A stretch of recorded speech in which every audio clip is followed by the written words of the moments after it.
সাধারণত 0 থেকে শুরু করে 25 বছর বয়স পর্যন্ত অতিক্রম করার অবস্থানটাকে আমরা বোঝানোর চেষ্টা করছি।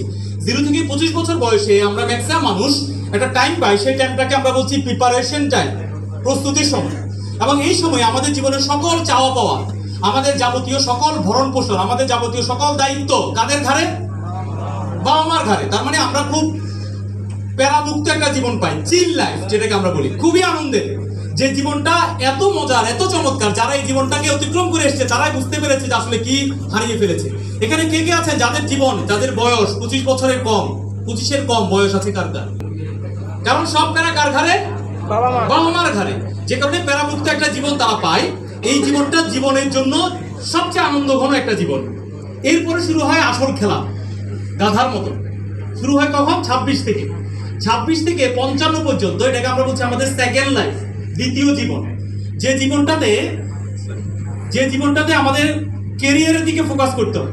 কারণ এতদিন যাদের উপর আমরা নির্ভরশীল ছিলাম তারা এখন বলেছে তোমাদের দায়িত্ব আমি আর নিতে পারবো না, নিজেদের জীবনের দায়িত্ব নিজেদেরকে নিতে হবে। এই যে একটা দায়িত্ব ঘাড়ে চলে আসলো, এই দায়িত্বটা পরিপূর্ণ করার জন্য সবচেয়ে বেশি যে জিনিসটা জরুরি ভিত্তিতে দরকার সেটা হচ্ছে একটা অর্থ উপার্জনের সোর্স। আর এটা নিশ্চিত করতে পারলে আমি মনে করি যে আমি একটা পরিপূর্ণ মানুষ।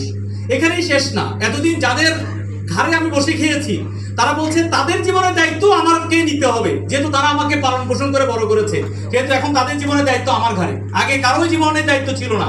এখন কয়টা জেনারেশনের দায়িত্ব নিলাম? 2টা, আমার নিজের, আমার পিতা মাতা। কিছুদিন যেতে না যেতে আবার তাদের আর একটা শখ আসে। শখ কি? ছেলেকে বিয়ে করাবে অথবা মেয়েকে বিয়ে দিবে। তার মানে তৃতীয় একটা জেনারেশনের দায়িত্ব ঘাড়ে দিয়ে দিবে।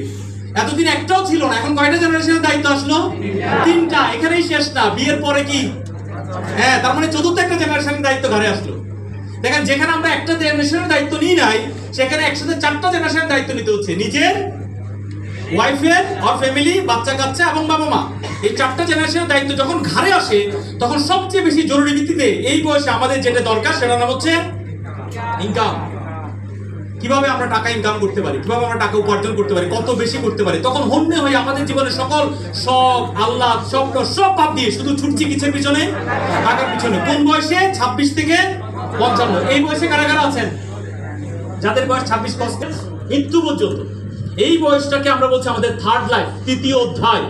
যে অধ্যায়ে আমাদের রিটায়ারমেন্টে যাওয়ার কথা ছিল, কিন্তু সত্যিকার ভাবে একটা ক্যারিয়ার যদি আমরা দ্বিতীয় জীবনে চুজ করতে না পারি তাহলে আমাদের রিটায়ারমেন্ট লাইফটা চমৎকার হওয়ার সম্ভাবনা নেই। এবং এই বয়সে এসে অনেক মানুষকে অর্থ উপার্জনের পিছনে ছুটতে হয়। 56 পরেও অনেক মানুষকে কর্মব্যস্ততায় নিজেকে সম্পৃক্ত করতে হয়। এখান থেকে অর্থ উপার্জনের মাধ্যমে সে তার এবং তার পরিবারের ভরণ পোষণের দায়িত্ব গ্রহণ করতে হয়। নিশ্চয়ই এখানে কেউ 56 উপরে নাই।